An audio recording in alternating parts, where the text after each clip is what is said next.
Welcome back to Big Gold Belt Media for another review here on the channel. You got myself, Damian G, and you got Killer Cam in the building over on the left-hand side, or Cam's Collections, depending on the day or the subject matter.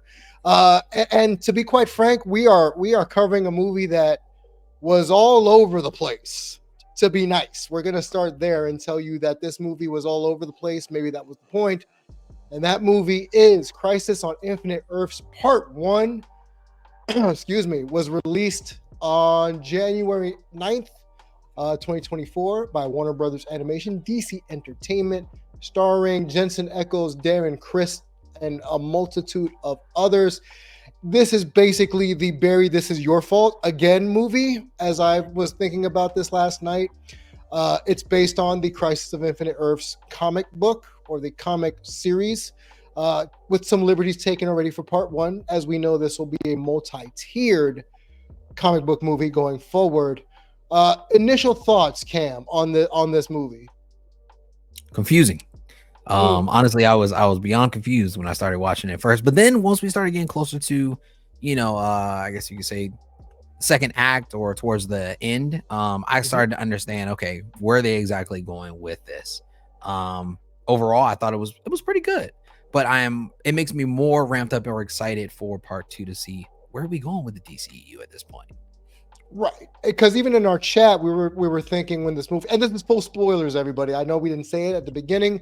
Spoiler alert, full spoiler review.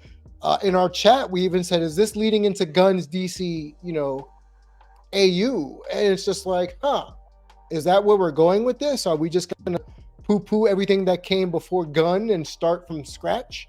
So maybe that's where part 2 is going to take us. But I want to just let the audience know, there was a lot of heroes and villains appearing in this episode or this movie. Some lasted longer than others, but I'm just going to go off this list right now. So audience, deal with me for a minute here. We got Superman, and we got Superman of Earth 2. We got Diana Prince. We got Superwoman from the Crime Syndicate. We have Batman. We have The Flash. We have Kara Zor-El, who became Harbinger. We have Green Arrow. We have Lex Luthor. We have The Monitor, The Martian Manhunter, Amazing Man, Dr. Ivo, Psycho Pirate, Hawkman, Dick Grayson, Robin, Lois Lane, who I don't know who drew Lois Lane, but goddamn, Alfred Pennyworth, Blue Beetle, Ted Kord, Ultraman, Mr. Terrific, to which I yelled out a little bit of a quip because I love Mr. Terrific, Dawnstar from the League of Legendary Heroes, or I'm forgetting the name at this point, but you can remind me.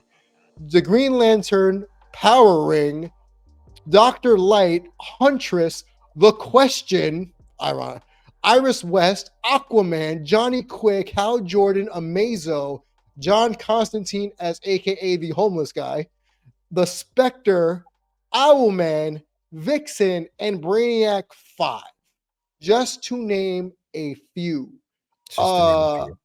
They bought everybody. Yeah, it seems. Yeah. Did you feel as if while watching this that the plot got bogged down in the second and third act by bringing all these heroes together in such a quick amount of time? Yeah, I definitely thought it could have been strung out maybe like another hour or so, just trying to explain everything. I think introducing all of these characters all at once, it kind of mind boggles you at first, because you're like, oh my gosh, like, oh, who's that? Who's this? If you're not very familiar with, the comics and all the different Earths that these characters actually come from. So for me, I kind of like took a second and was like, what is happening? Like, I mean, it wasn't like, it's like watching The Office, and it's like, it's happening, panic mode for a second. Yes. But honestly, I thought it was really cool that they introduced all these characters all at once, because it still gave you an idea of, we're going to probably see even more thinking about part 2 at this point. Right. And there was a lot of blink and you miss it moments too, as far as just characters in the background. Like we said before, we both noticed the creeper in the background. I saw Hawk and Dove at the very least. They were like this big. They were this big in the background. Yeah. And then I think we had some callbacks to the original Justice Society members showing up from 1945, pulled from their universe. But this movie, it starts off as, if you've seen Jumper, right? The movie Jumper. That is who Barry Allen is in the last few DC movies he's been in, because that man is the cause of a lot of problems in the multiverse. And this was no exception. This, again, is Barry's fault, but we don't know why this is Barry's fault. Right. And even as we go along the movie, we realize, wait a minute, he's time jumping. He admits he's time jumping, but he doesn't know why he's time jumping. And for me, the whole movie, I'm trying to figure out, well, what's the reason you're time jumping?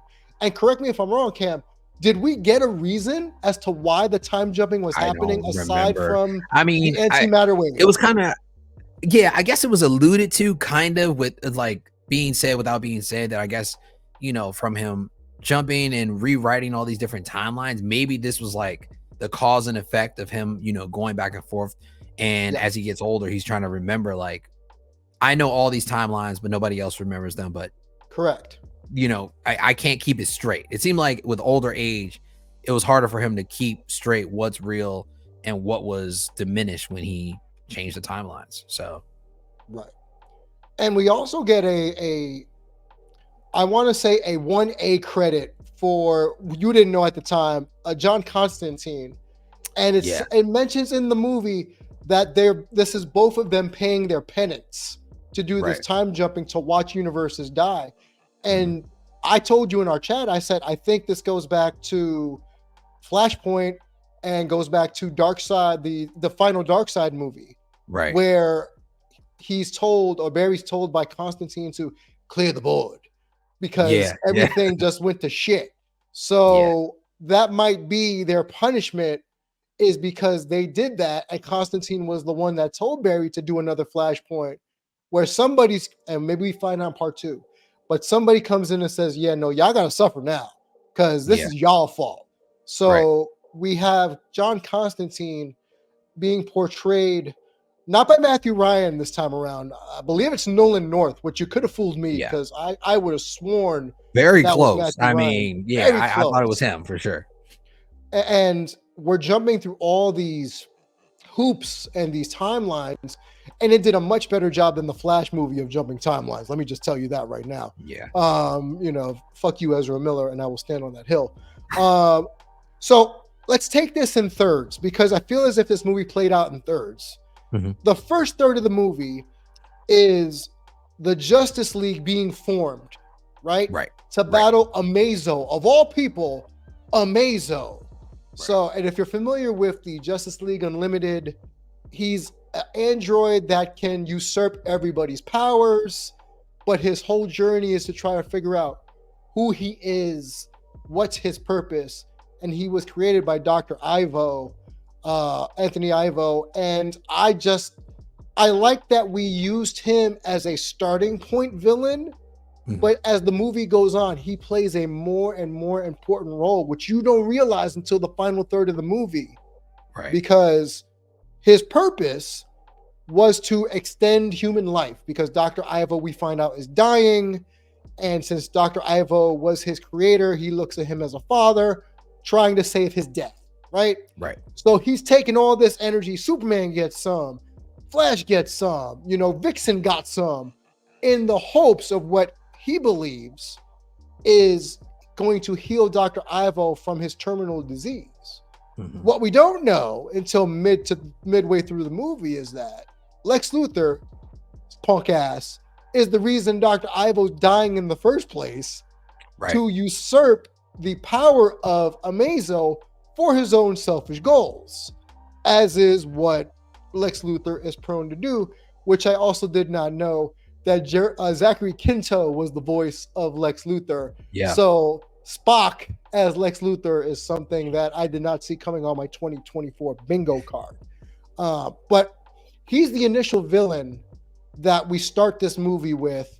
The Justice League is formed. People are recruited. We got Green Lantern playing the Wolverine character of like, go fuck yourself, I'm already on a team.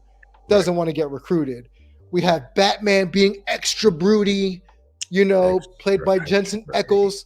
And you said something to me before we came on about the portrayal of Batman in this film. Can you let the audience what that was for you? Yeah, I mean, for usual Batman, or what I think a lot of comic book readers look for in Batman is, kind of dark, not sinister, but gothic, very to himself, seclusive. But this one seemed like he was like a professor, that Yeah, was going to give you a bad grade whether you did well or not. Just his attitude just seemed very on the negative, yes, opposed to being on the positive. right. But I More mean, glib. Hmm. yeah, way more. And I mean, it could have been something with the voice acting too, which I don't think was bad, but it just seemed like it wasn't the Batman or the prime Earth Batman that we're looking for, So hopefully he got poofed too. So I don't know. That's crazy. And we'll talk about what happens to this Yeah. Batman a little later, but Mhm. seeing the Justice League form with, Superman near death, we have Oliver Queen, we have Batman, we have who am I forgetting? Oh, we have Barry Uh, Allen. yep. Then they Vixen. recruit Vixen, Yep. aka the new Black Panther. But we Yeah. can talk about that also another point. So they're fighting Amazo, and Barry starts time jumping. And Mhm. then he's time jumping to Earth 3, which is where the crime syndicate, if you remember way back when James Woods played Owlman and Gina Yeah. Rodriguez played Superwoman, we have the Earth 3 contingent, which leads, I guess, the crime syndicate is I guess they call themselves the rulers of the world or something like that. Yeah. And Yeah. Barry's almost killed in this world because they're Yep. bored. Ultraman literally says we're bored because everybody's under our thumb, and then again we're time jumping again like a jumper to when Iris West met Barry Allen. Now, as an aside, I wasn't a fan of this animation, but I'll Mhm. tell you, I don't know what they did to the women on this one, but man, they made Iris look super cute. They made Lois Lane look how you doing. So we could talk about that. But the meeting of Iris West and Barry Allen, and I don't really know the lore between those two characters. I know they're destined to have stuff go awry. I've Yeah. never really seen more than season 1 of the Flash CW series. But what was the meal? Flash orders peas, French Sausages. fries, Yep. sausages, and what else? It was like an apple pie and Yes, something else coffee. really weird. Yeah, coffee, but it was something else really weird on there. It was like mashed potatoes or something. Yeah, and that was Something. It was a yeah, huge plate. Huge plate. huge plate. And we all know because the Flash needs sustenance. Right. Why the peas, yo? That was the first question I had. Like, why You peas? and Like peas, that. man. I don't know, man. Just I don't understand Peas why the can't Flash can't wanted live. peas. Get them out. He needs a little shrubbery in there, man. Gotta have some greens. Greens help you You out. know me and vegetables, bro. I don't really You get know, down with the greens like that. yeah, no, nope. So we're taken through that, the relationship of Barry and through this last history of the DC animated universe. Barry has often neglected Iris for whatever Mhm. reason. He's often neglected Iris, done his own thing, forgets about her. She forgives him a lot of the time. But here we're taken through before they get married, when they get married, at the end of their life, apparently, which we don't understand until the last maybe 10 minutes of the movie what happens. But this is the first 3 worlds that Barry's jumping through. And even he doesn't understand what's happening unless our guy Constantine is like, you must look. And then we're Yeah. jumping again. And he's like, and still running. He's doing the Tom Cruise. It's like, did he ever stop? Did he ever stop? I'm like, No, you he were didn't still stop. running this whole time. You just didn't even know it at this point. It's almost as if he was being pulled into a vortex at every Right. single moment. And he's Right. like, but Right. that's the early portion of this movie, Mhm. right? And then we get to the crisis portion of it all. We get to the crisis portion of, the anti-wave, the antimatter wave is coming and destroying universes, right?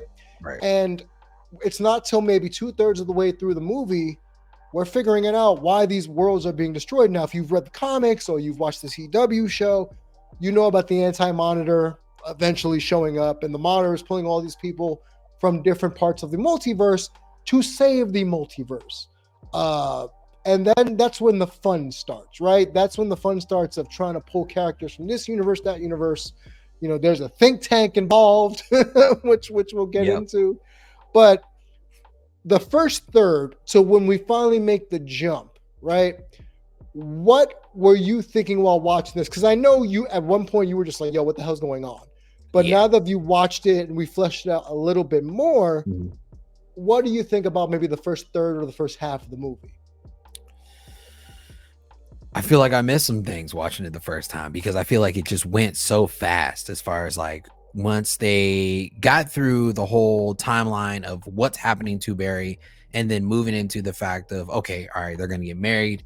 And then, you know, we started to get into the crisis part right after that because that would seem like the part where, all right, was it Harbinger was coming to recruit them? So she came through the portal, came ready to recruit them. And then, all right, now we're introducing characters. And I'm like, now I really got to pay attention because there's so many people being introduced. Like you said, Hawk and Dove in the background, this big. Amazing Man actually had a couple talking points in there as well. Yes. I was like, okay. They gave that man's name no thought at all. They were like, you're going to be Amazing Man. That's it. I was like, oh, all right, well.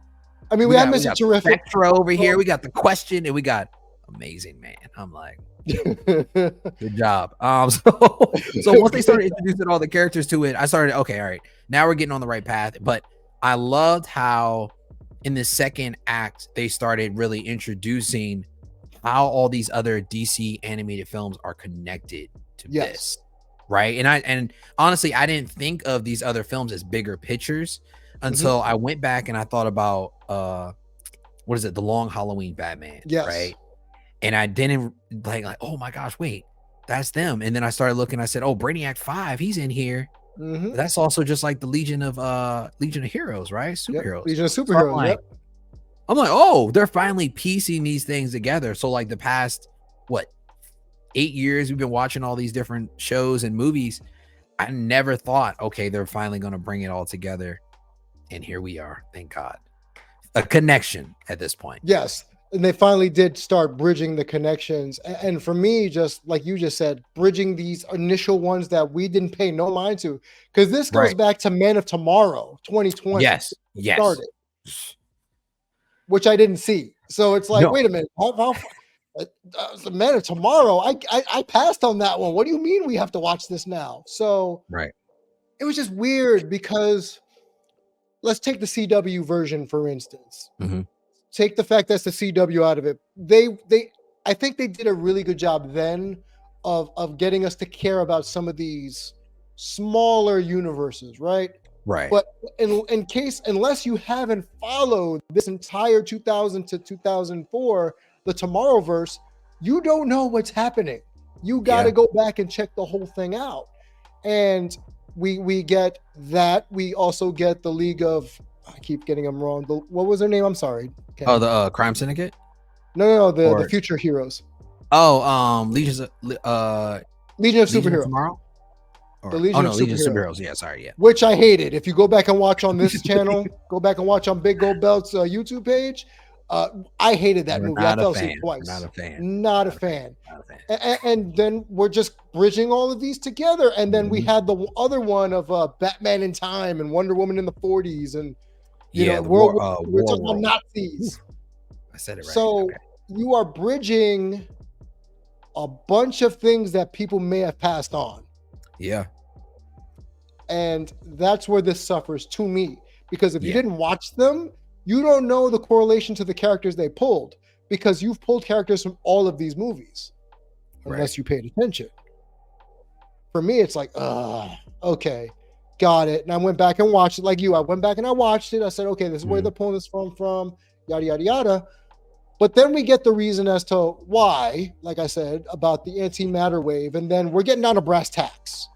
Right. We got to make people sit down, shut up, and come up with a plan to save the multiverse, right? There's a think tank, what they call it, there's the brain team, then there's the brawn team, and then there's Flash, whose fault this all is, again, who's getting people coffee, doing coffee runs, causing trouble. And then the wave happens. And the first universe we see got is the Earth 3 universe of the crime syndicate. Right. And I want you to explain to the audience what you thought about their plan to deal with the wave. Listen, okay. They had to be the dumbest group of superheroes. You're gonna put 5 brains together, and that's what y'all all came up with. So I mean, at some point they decided, I'm gonna Ultraman, who's obviously the ringleader of this group, right? He's the ringleader of this group, and he says, I'm gonna punch that antimatter so hard that it breaks, right, or shatters. And I'm like, no, you're not. No, you're not really gonna do that. He flies off. Here comes power. Was it Power Ring? He flies off too. I'm like, and then everybody follows suit. Johnny Quick's like, might as well do it too. And then what is it? Is her name's not Wonder Woman, is it? It's Superwoman. Superwoman decides to fly off as well. And then here comes Owlman. He's like, let me get in my plane or my jet and just go straight to it too. Send some missiles. And then, but Flash is still in this universe at this moment, and he's like, all right, what's the plan? And then they say the plan, we're gonna wing it, and he goes, this can't be the plan. Yeah. And he looks needless to say, they didn't make it, everybody. We're not gonna see them again. That's it. That will be their final curtain call. It was a weird one, but that was a wrap for the crime syndicate. And one of the funniest, not just the way they attacked, the antimatter wave, but the fact that you think they're saving their universe at points, right? Protecting the buildings from falling. Right. Bro, when I told you, when I laughed so hard when I saw Ultraman saving a building only so their shrine didn't get hurt. Yeah, that's the only reason. He didn't care about and flip the building over to kill the people on the other side.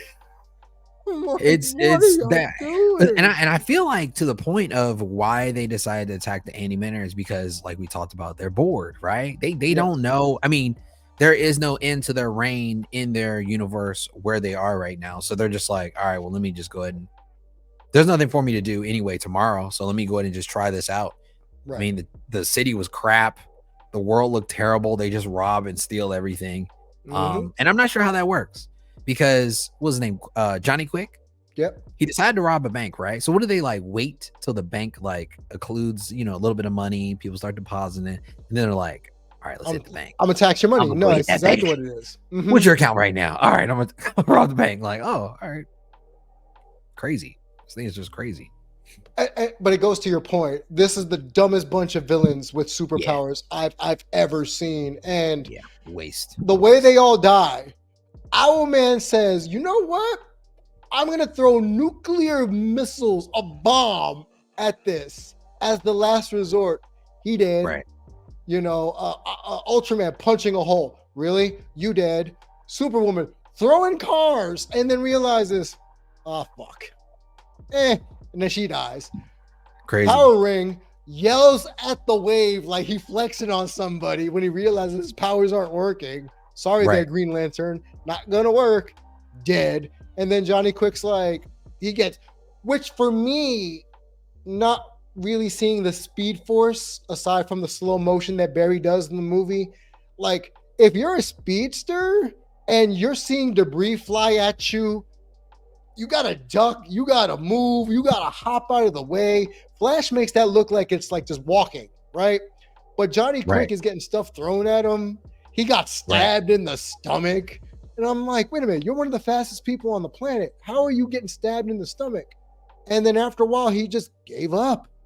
They all just gave up. Like, that's a wrap for them. And dumb, just dumb, fucking supervillains.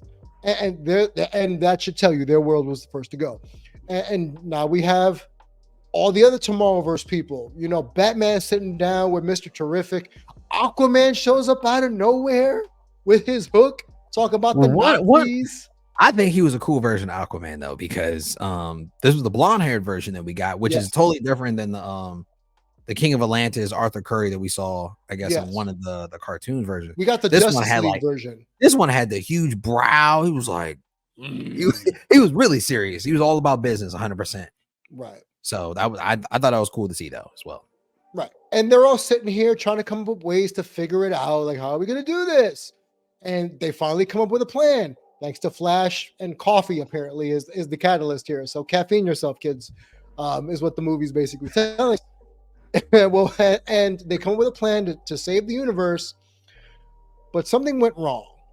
Something goes wrong, and then it's revealed that whatever world they're in at this point, because I don't know if it's Earth 2, I don't know if it was an Earth 1, but it's a fool's errand, because Constantine shows up. And when Constantine shows up, he only shows up when a universe is doomed. So Barry's basically looking at him like, no, yes. I ain't gonna lie, after Barry didn't want to give up hope, he runs to Iris. Not gonna lie, I shed a man tear. I thought that was cool. I was like, all right, he's gonna be with his wife in their final moments. And then he pulls a Barry and ruins the timeline yet again by vibrating so fast that they vibrated to the future of a post-apocalyptic world, I guess, of the surviving the antimatter wave. And then we're shown another universe where both Iris and Barry are old, and then Amazo is still around. Yeah, he never looks dies. as if he was built into the source wall. It was like it was like watching Zack Snyder's Justice League, and you got Cyborg in the wall, like just posted up, ready to get fused with the mother box. That's exactly what it reminded me of, though. Right, like the the last Apocalypse movie, where he became the wall, the literal wall of Apocalypse. Yeah. Yep. So that's what Amazo was, and what we're led to believe is that since this is a fool's errand, Barry decided to vibrate so fast into the future to give him more time to save the past, to the point where they're both pushing 100, and he's still the cosmic battery. That is Barry's job, is to be a cosmic battery, to power the machines, to save the past by powering in the future and exploding. Basically, Iris dies, Amazo blows up in a heartfelt moment. It reminded me of the Iron Giant, right? Where Amazo finally is like Superman and does what he was supposed to, which was save humans, extend human life.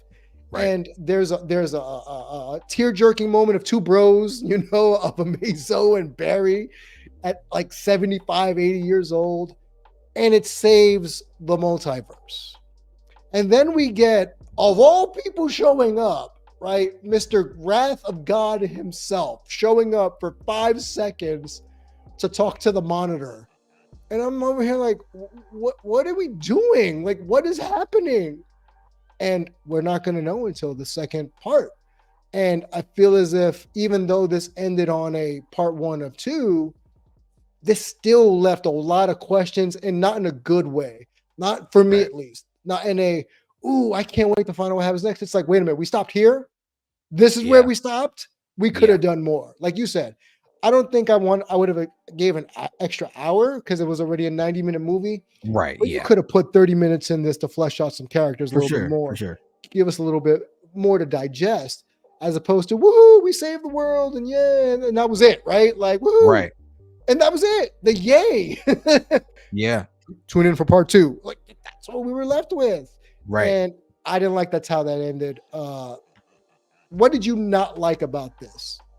Mine was very much similar to yours. I mean, of course, it was a lot of back and forth, which I think that's what this story is. So you can't really hate the story for being the story. Like that's just what this was about, Barry time jumping back and forth and just trying to figure out how to save the Earth, or at least one timeline at some point. And it seemed like his end goal, honestly, was just to find a timeline where he could honestly just be with Iris without things going to shit at some point. So I thought the story was good all around, but I do think that the ending kind of left us on it was a weird cliffhanger. Like, it wasn't a cliffhanger where it's like, okay, I'm excited for part 2. This is going to be really fun. It's like, oh no, what the hell's going to happen in part 2 that's worse than what just happened just now? Like, that was tough to watch and not to digest. I thought it was a cool film, but just to understand what's happening to these characters, like, are we ever going to see them again? It's kind of hard to think about in any type of process, I think, for anybody. Even when we're looking at, okay, Brainiac 5 and the Legions of Superheroes, we really didn't like that one, right? We Like that barely wasn't saw great. them, and they died. Toast for 2 seconds, and I'm like, and it was very similar to like Thanos snapping. They just That's exactly what you said, that they were just snapped. poofed on us, and I was like, and literally they turned into particles and disappeared like dust. And so, you know, new characters, old characters, but there were only a selective few, I guess, that got to stay. So I guess we're gonna figure out these chosen ones what they're gonna do next. But for me, yeah, definitely the ending scene just really didn't sit well with me for sure. Right. And for those who were wondering who the Legion of superhero characters were, we had Dawnstar, we had Brainiac 5 making a cameo appearance at the end, and we had Kara Zor-El, who wound up being the Harbinger, which, okay, that did nothing for me as a reveal.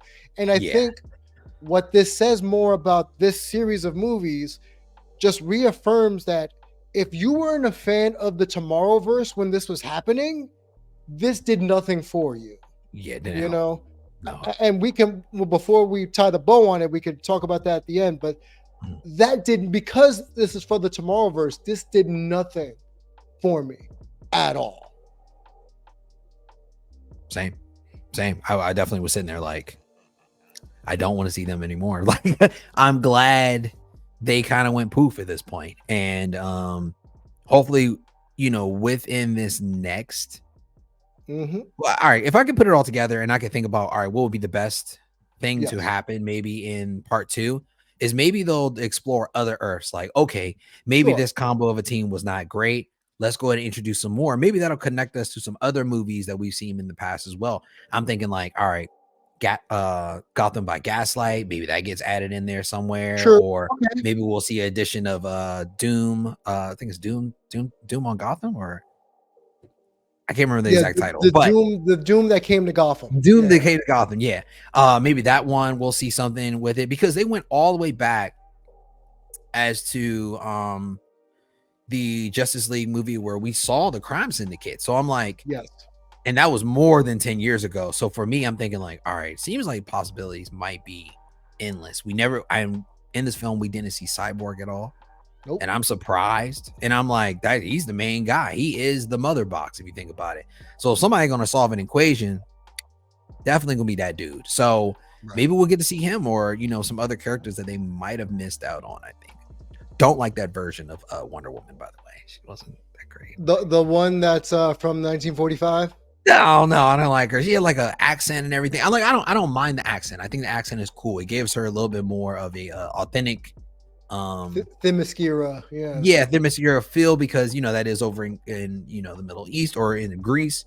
So I think that gave her more of an authentic feel for the character, because of course, you know, if you're from over there, you're not just gonna be like talking normal English, right? That makes sense. Dude, you're not gonna say, hey man, what's up? Like, no, that's not. I'm pretty sure that's not how they're talking. But I just that version just seemed like a little bit older and also weathered as well. I mean, weathered. You said that. You said that we got a weathered Superman, because they talked about it.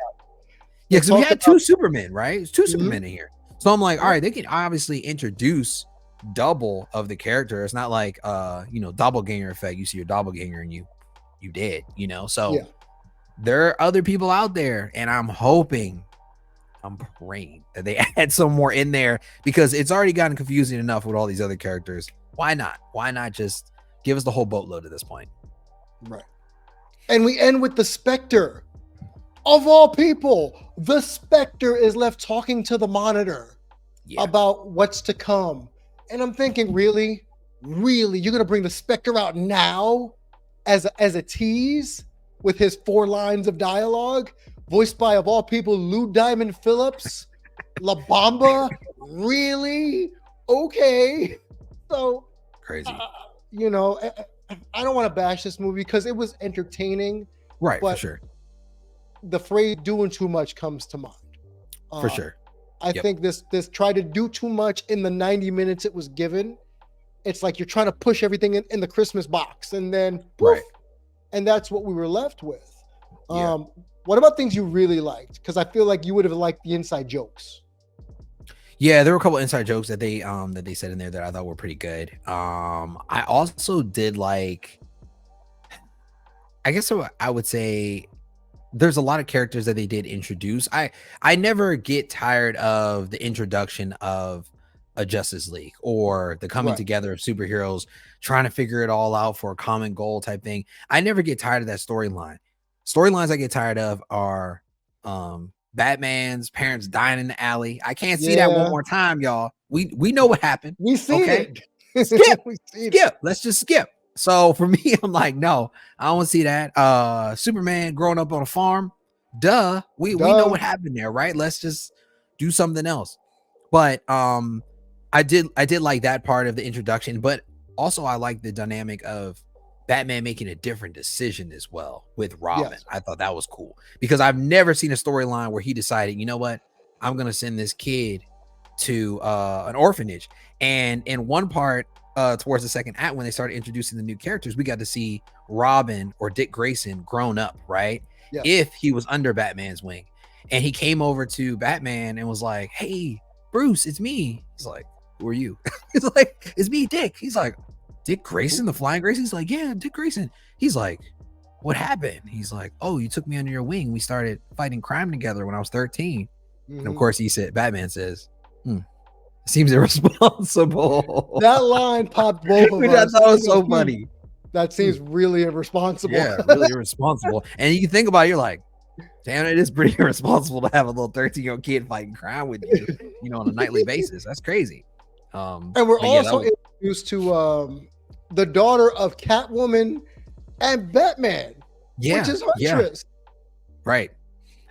And it's kind of crazy because I'm trying to figure out, was that a future version of them? Well, it had to be a different alternate version, right? Because alternate universe, because at the end scene before we get to see at the long Halloween, we get to see the Flash and Green Arrow come into Bruce Wayne's house during Halloween for the candy bars.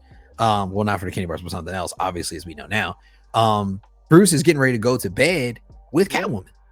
So I'm like, oh, I guess he, this probably gave him an idea, like, damn, maybe we should, it was meant to be, girl. I don't know. I think it's crazy. So, and that was part of the joke too with Huntress, because she's like, yeah, a match made in Arkham, Batman and Catwoman. Yeah. And she's the progeny of it all. So right. There were some good jokes, like there was the joke between Weathered Superman is what I'll call it. Weathered Superman and Age of Tomorrow Superman, Man of Tomorrow Superman. And he's like, oh, you're young. You're so young. Like, you're Clark. You're not even like Kal-El. You're just Clark at this point. Right. And he sees that he's dating Wonder Woman. And then there's a weird talk about Lois and who's got a Lois in their life. By the way, that's nothing, DC. I'm tired of the Lois. They're becoming the new Martha. Okay? Yeah. You got to stop with the Lois stuff. I'm getting tired of it. Please. Lois dies and ruins everything. So, it's like Lois has to die. Iris got to like cause stuff to happen. What are you doing to the ladies of DC, man? Like, what is happening? I know someone in the comments going to jump in and say, you guys don't know what we're talking about. Look, watching this movie, that's what we felt. Okay. It's like, what are you doing? Yeah. So, and I honestly, just about that, honestly, I feel like the illustrators are alluding to that. I mean, we honestly know that the world has a lot of men in power, right? But ultimately, women run it, man. Like that, and that what it alludes to, I think, in the comic. Even though how strong you are, there's always a woman behind you that can take you down or boost you up as well. Behind every man is a strong woman, as 100%. The adage goes. Yep. So just in keeping with the rest of this movie, what else I didn't like? Okay, I'm just gonna off the top of my head, animation. Aside from how they animated Iris with her little crinkle in her nose, which I thought was adorable. Yeah, that was weird. And cool. Then Lois, where I even say, "Oh, how you doing?" Like, okay, y'all made Lois hot. I'll give y'all that. Yeah, but everything was just. I've never been a fan of this animation style. I still don't like. I think it's worse than the Ruby universe animation style. And that says a lot for me because I didn't like the Ruby universe either. But Oh, the so Ruby. aside from What would you say is worse, this or Ruby this, universe?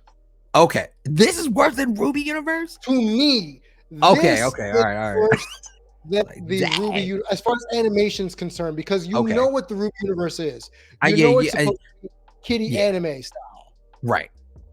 And the poster alludes to that as well. Like the Ruby Yes, poster looks like the Ruby animation, but this correct. poster does not look like this animation at all. Like it kind of The throws you cell for a loop shading, because the cell shading threw everything off, and I'm just not a fan of the cell shading they used, from Man of Tomorrow till now. I just didn't like right, it. right, This could have used an extra half an hour, like I said, to just mhm, getting a little bit more exposition.